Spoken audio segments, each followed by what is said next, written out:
Iran klaim tangkap warga asing terkait Mossad di tengah protes.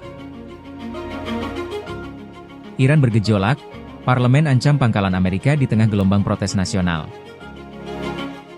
Jejak operasi militer Amerika di Amerika Latin, dari Perang Pisang hingga Venezuela. Hai, sahabat Politikal. Minggu ini ada sejumlah informasi yang menarik untuk diperbincangkan kembali. Pastinya isu-isu politik daerah, nasional, dan internasional, semua kita rangkum dalam program Manuver Politikal. Inilah informasi selengkapnya.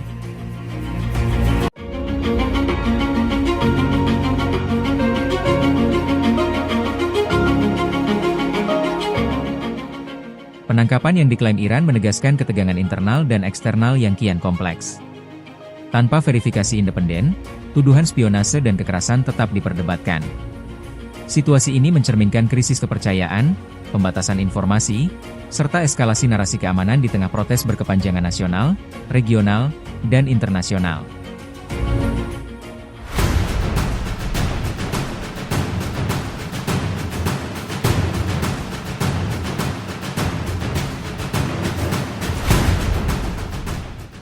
Di tengah gelombang demonstrasi anti-pemerintah yang masih berlangsung di sejumlah wilayah Iran, Organisasi Intelijen Korps Garda Revolusi Islam, IRGC, mengumumkan penangkapan seorang warga negara asing yang dituduh terlibat aktivitas spionase untuk Badan Intelijen Israel, Mossad. Klaim tersebut disampaikan otoritas Iran pada Sabtu, waktu setempat. Dalam pernyataan resminya, Organisasi Intelijen IRGC menyebut individu tersebut masuk ke Iran dengan tujuan melakukan kegiatan intelijen secara diam-diam.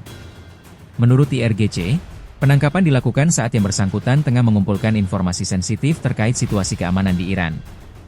Bukti kuat terkait aktivitas spionase ditemukan setelah pemeriksaan barang-barang pribadi dan lokasi persembunyian tersangka, demikian pernyataan IRGC. Namun, otoritas Iran tidak merinci identitas, kewarganegaraan, maupun waktu pasti penangkapan tersebut. Hingga berita ini diturunkan, belum ada konfirmasi independen dari pihak luar maupun tanggapan resmi dari Israel terkait tuduhan tersebut. Pemerintah Iran juga belum merilis detail proses hukum yang akan dijalani tersangka.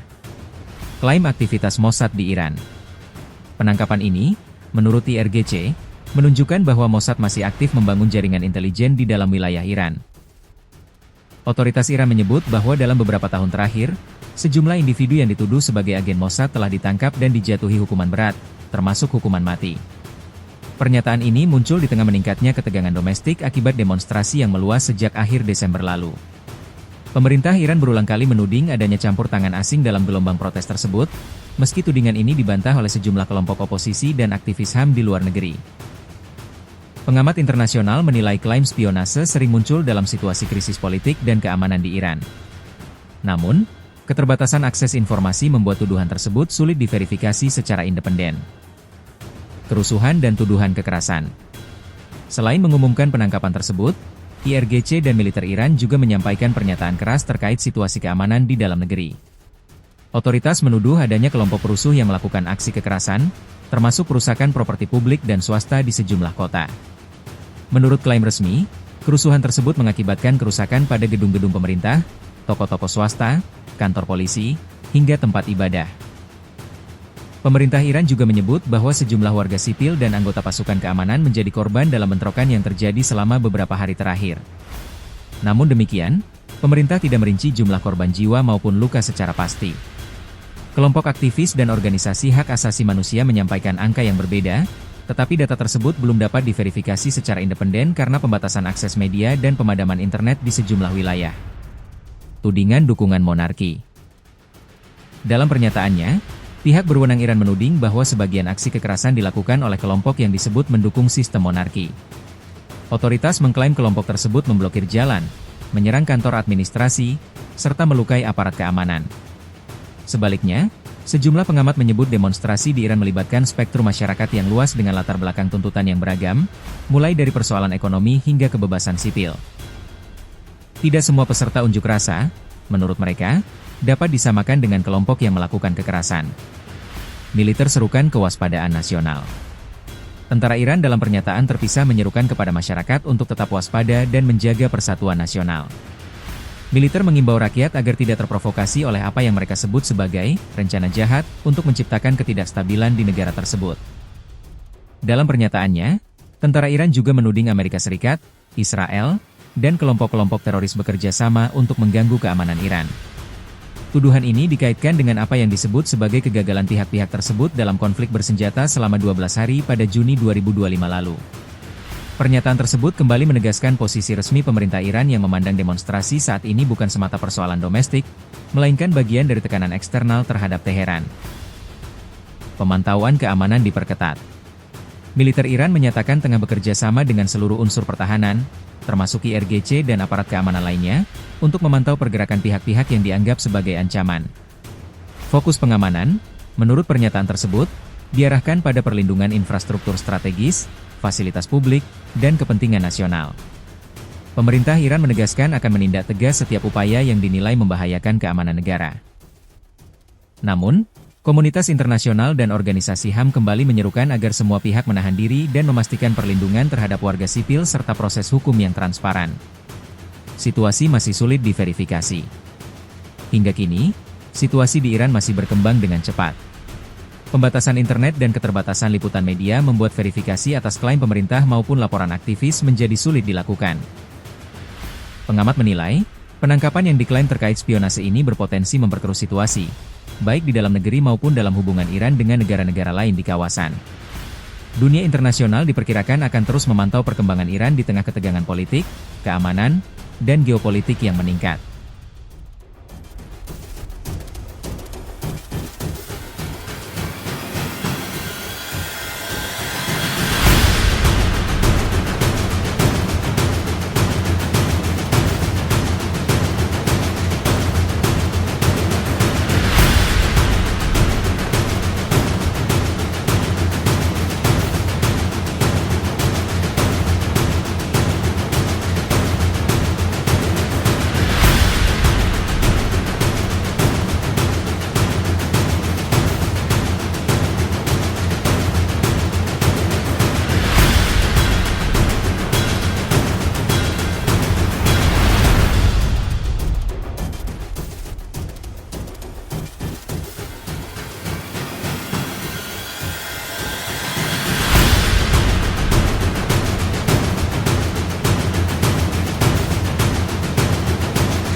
Ketegangan Iran kian memuncak seiring protes berlanjut, pembatasan informasi, dan tudingan campur tangan asing. Ancaman parlemen terhadap AS memperluas risiko konflik regional, sementara laporan korban sulit diverifikasi. Krisis ini menuntut transparansi, dialog, dan perlindungan warga sipil segera secara internasional berkelanjutan.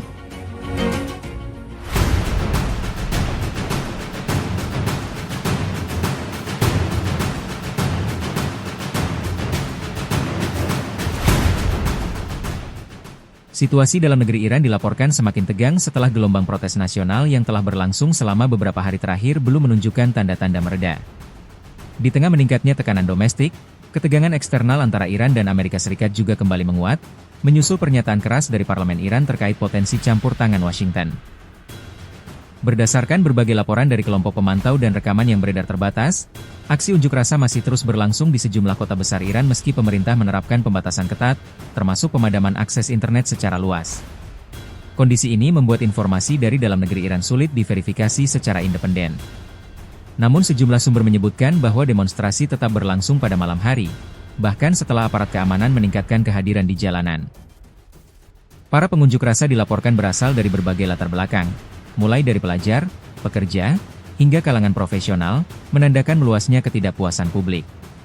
Di tengah eskalasi ini, Parlemen Iran menyampaikan peringatan keras kepada Amerika Serikat. Ketua Parlemen Iran menyatakan bahwa setiap bentuk serangan atau campur tangan terhadap Iran akan dibalas, termasuk dengan menargetkan pangkalan militer Amerika Serikat di kawasan Timur Tengah. Pernyataan tersebut disampaikan sebagai respons atas laporan yang menyebutkan bahwa Washington tengah membahas berbagai opsi kebijakan terkait situasi di Iran. Pernyataan parlemen itu menegaskan bahwa Iran tidak akan menunggu serangan terjadi, tetapi akan bertindak berdasarkan indikasi ancaman. Retorika tersebut mencerminkan meningkatnya ketegangan antara Teheran dan Washington, yang selama ini telah diwarnai sanksi ekonomi, tekanan diplomatik, dan konflik kepentingan regional. Sementara itu, pemerintah Iran juga menyampaikan sikap keras terhadap para pengunjuk rasa. Dalam pidato publik pertamanya sejak gelombang protes membesar, Presiden Iran menuding bahwa kerusuhan dipicu oleh campur tangan asing. Ia menuduh pihak luar memanfaatkan ketidakpuasan ekonomi untuk menciptakan ketidakstabilan nasional.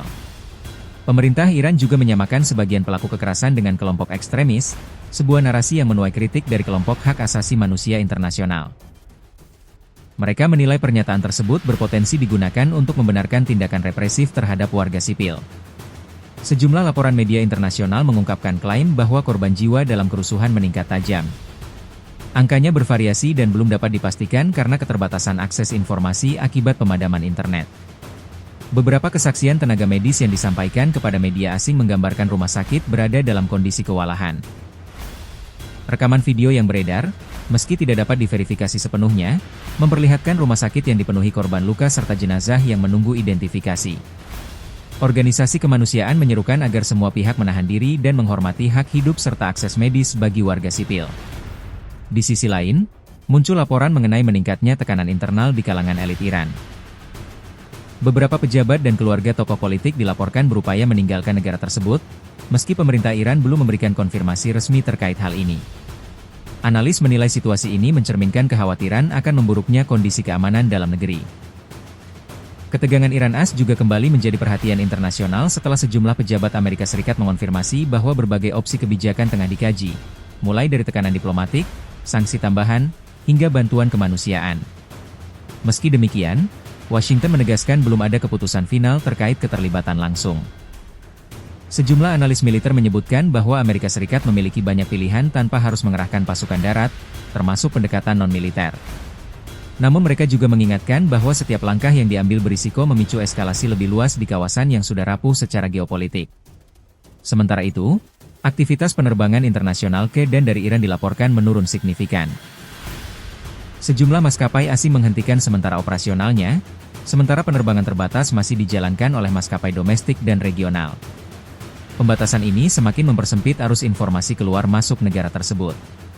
Di tingkat masyarakat, laporan saksi mata menyebutkan bahwa rasa takut perlahan berubah menjadi perlawanan terbuka. Meski aparat keamanan masih hadir, di beberapa wilayah disebutkan bahwa jumlah demonstran melebihi kapasitas pengamanan. Situasi ini meningkatkan risiko bentrokan lanjutan. Para pengamat menilai bahwa krisis Iran saat ini bukan sekadar persoalan domestik, tetapi berpotensi berdampak regional dan global. Ketika tekanan internal bertemu dengan ketegangan geopolitik eksternal, ruang kompromi menjadi semakin sempit. Komunitas internasional pun terus menyerukan dialog dan penahanan diri. Banyak pihak menilai bahwa eskalasi lebih lanjut hanya akan memperparah penderitaan warga sipil dan memperbesar risiko konflik yang lebih luas. Hingga kini, dunia masih menunggu arah kebijakan berikutnya, baik dari Teheran maupun Washington. Di tengah ketidakpastian ini, satu hal menjadi jelas, situasi Iran telah memasuki fase krusial, di mana setiap keputusan politik dapat membawa konsekuensi besar, bukan hanya bagi Iran, tetapi juga bagi stabilitas kawasan dan global.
Sejarah intervensi Amerika Serikat di Amerika Latin menunjukkan pola campur tangan politik dan militer demi kepentingan strategis. Dari Perang Pisang hingga operasi CIA, dampaknya menciptakan ketidakstabilan, pelanggaran HAM, dan warisan ketidakpercayaan regional yang bertahan hingga kini lintas generasi bangsa setempat.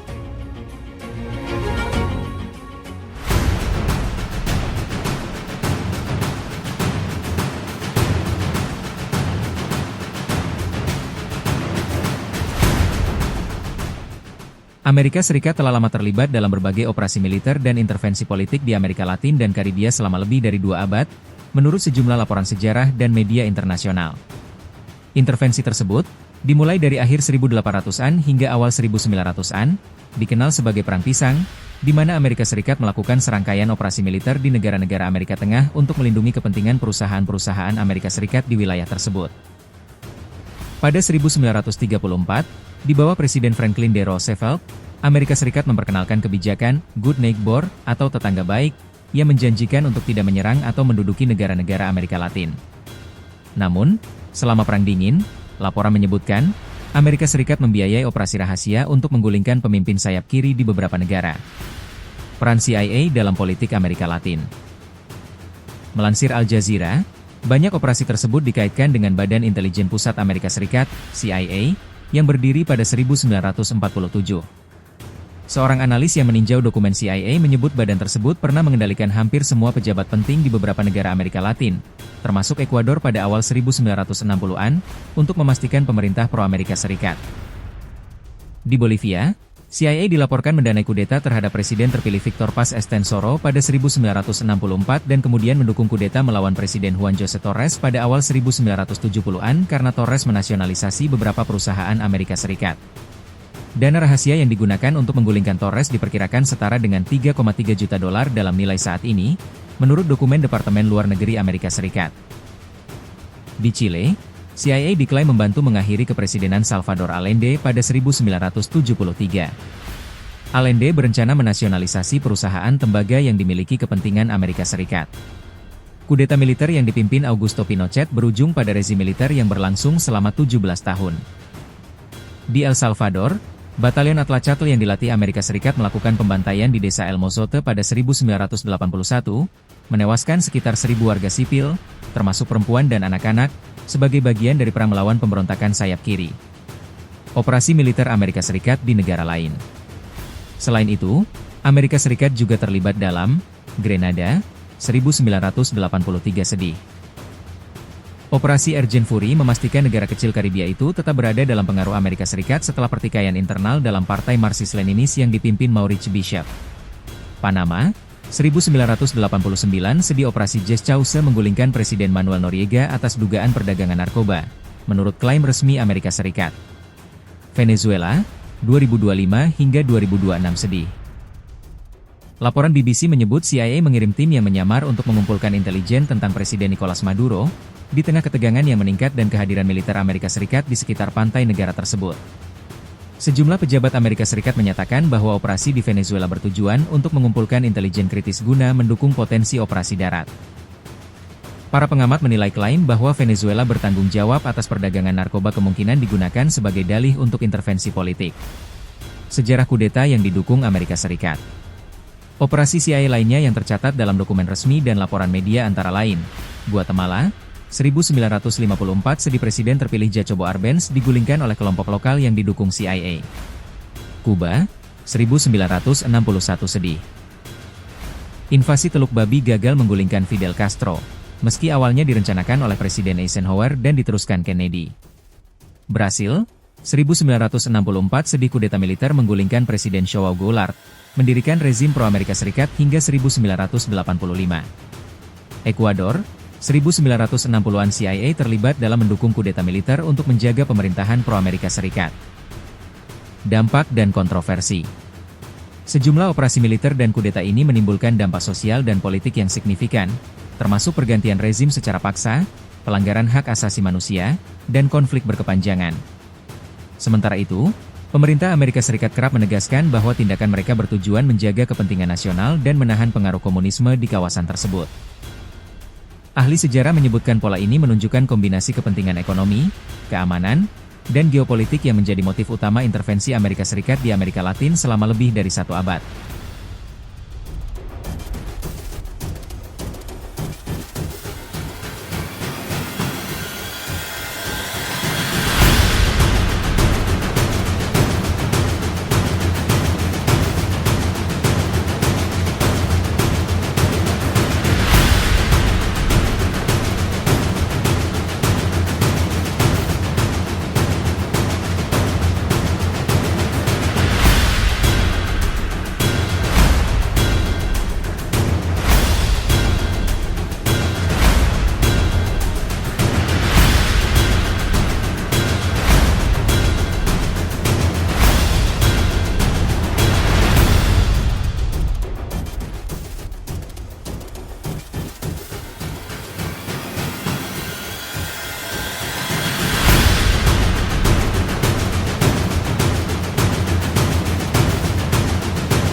Itu tadi 3 berita politik menarik minggu ini. Politik adalah bagian dari kehidupan manusia. Megawati Soekarnoputri Presiden ke-5 Republik Indonesia.